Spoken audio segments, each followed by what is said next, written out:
everybody, Dan Illman here with the DRF Race of the Day for Thursday, October the 27th. Our Race of the Day is presented by DRF Bets, and it's race number 8 at Keeneland. Our first level allowance for fillies and mares going about 1 mile and an eighth on the turf. Let's take a look at this field. It is a full field, 12 in the body of the race. The number 13, Rocks Princess, is entered main track only. The horse to beat, I believe, is the number 5. That's Personal Best, coming out of a maiden win for trainer Shug McGahee at Kentucky Downs. McGahee horses just seem to do better with more experience and distance, and it looks like this filly is reaching peak maturity. She also has good tactical speed. We'll throw up the Timeform US pace projector. Timeform US believes the 9, Lovely Princess, is going to make the lead. I think the pace is going to be made by either the 3, Insatiable, stretching out in distance for Todd Pletcher, or the 8, This Name Is Okay, who was the pace setter in the Virginia Oaks 2 starts back, her most recent start on turf. I think Lovely Princess is going to take a seat, sitting in 3rd position. We'll start things off talking about the number 1, LA Fort, who's coming off a runner-up effort at Belmont at Aqueduct in a first-level allowance race going a longer distance, 1 mile and 3/8. Let's watch the stretch run of that race right now.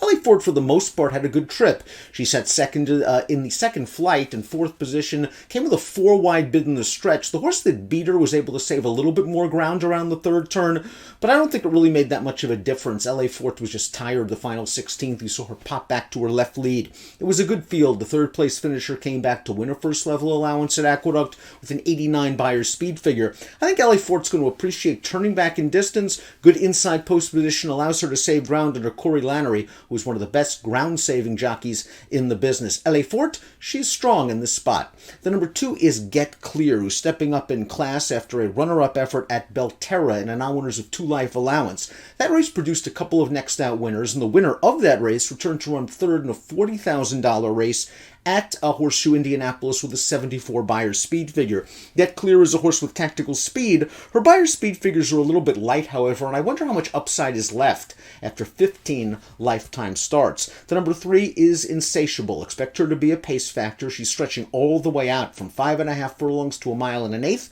while making her first start for trainer Todd Pletcher. I was disappointed in her loss 2 starts back going 5.5 at Monmouth. I thought she sat a great trip down towards the inside. The rail opened up. She shot on through. I didn't think she had any excuses. Just the gate-to-wire winner wouldn't let her by in the final 100 yards or so. Her most recent performance, she faced a sharp horse. That horse came back to run 3rd in a second-level allowance at Laurel with a 75 Beyer speed figure. Now, Insatiable is bred to handle this longer distance. She is by constitution. The dam was multiple stakes-placed routing. Insatiable herself is a half to a stakes-winning router. I expect her to show some speed. She might be a fairly decent price, considering the Pletcher connection, but it is a big stretch out from 5.5 to 1 mile and an eighth. Loved Rico is the number 4. This horse ran off of a short layoff last time out earlier this Keeneland meet, going a longer distance.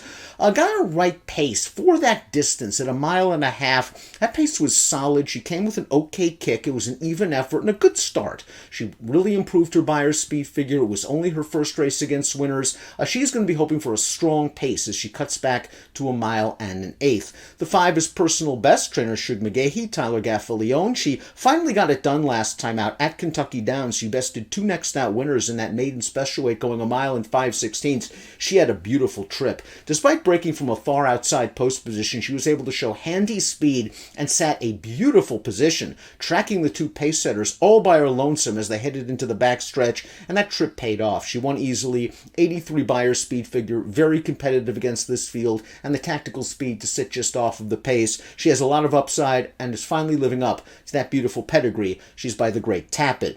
The 6 is My Sweet Story. She finished behind LA Fort last time out at Belmont at Aqueduct. Another one that I believe will appreciate cutting back in distance, especially if this pace heats up. Now, she just doesn't have a lot of early speed. She fell far behind at Aqueduct last time out, was under urging on the 3rd turn, and just really didn't threaten in the lane. She is very consistent from a Beyer standpoint. She runs Beyers in the mid to high 70s. Maybe she needs a slight step forward here. She is one of the better closers in this field. The 7 is Wilmore. This horse is going to be stepping way up in in class. She was second in a condition claimer last time out in an off-turf race at Belterra. She looked pretty good winning a weak maiden claimer 2 starts back on the turf, where she was able to get close to a fast pace and still kept on kicking. The runner-up from that race has come back to graduate, albeit in a nickel maiden claimer on the dirt at Belterra. Wilmore's going to be a giant price. She's going to have to obviously improve. This name is okay. Sticks placed last time out in an off-turf restricted race at Delaware. Let's focus more on her effort at Colonial 2 starts back, the Virginia Oaks. Yes, she had a 3-race win streak snap, but the Virginia Oaks this year was very live. It produced 3 next out winners. The 5th place horse came back to win a second-level race at Horseshoe, Indianapolis with an 87 Beyer speed figure. This name is okay at a very tough post in the Virginia Oaks, and she was just sent out of there. She was able to clear to the lead on the inside, was able to shake loose a little bit on the backstretch, but she just went too fast for her own good against a very good field. She's a 3-year-old filly. It's a good price on the morning line at 12-1, considering her overall good turf efforts, the fact that she's a 3-time winner facing a group of mostly non-winners of 2 life foes, and the fact that she has run some solid Beyer speed figures. 3 starts back at 87 at Delaware Park. Lovely Princess is the 9. I want to use Lovely Princess in any kind of exotic wager, focusing on her race on turf. Her most recent start on the grass, 2 back at Kentucky Downs. The trip just wasn't there for her at all. She was steadied on the first turn, ended up shuffled back to last on the rail, turning into the long straight, was in behind horses inside the quarter pole, came with a split, but then was just in behind horses in the stretch with some pace. It was a solid enough 4th place finish. She earned a respectable 78 Beyer speed figure. She's all upside after only 5 starts. You see Timeform US has her handy. I think she's going to be sitting a great trip here, going 1 mile and 1/8 just off of the pace. The price is right on the morning line.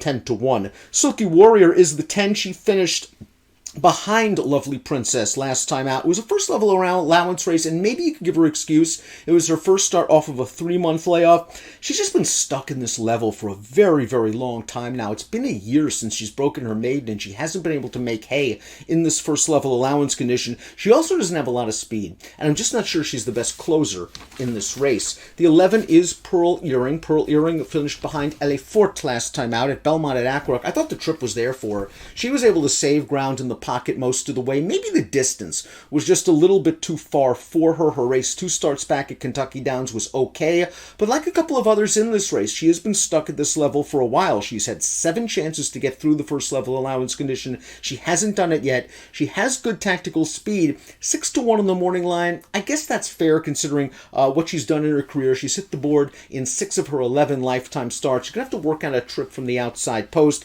Miss Maribel, the 12, is coming into this race sharp, and she's going to be a huge price. She's 30-1 on the morning line on the back of 2 consecutive victories against much weaker competition. Maiden claimers, one at Belterra and then a claiming race at Horseshoe, Indianapolis. She showed speed in both of those races. She controlled a very moderate pace last time out, and I just don't think she's fast enough to make the lead from this post position against this group. 13 Rocks Princess is entered main track only. Before we get to my top pick, please click the subscribe button on the Daily Racing Form YouTube channel. Breeders' Cup right around the corner. All your analysis will be here on the Daily Racing Form YouTube page. Top pick time for the Thursday race of the day. I do want to use the number 9 Lovely Princess in any kind of exotic wager. I think the most likely winner of the race, however, is the 5 Personal Best, who to me also projects a good amount of upside, has the same amount of tactical speed, and just coming off of a very sharp race with a good trip at Kentucky Downs. I'll be keying in on the 5 and 9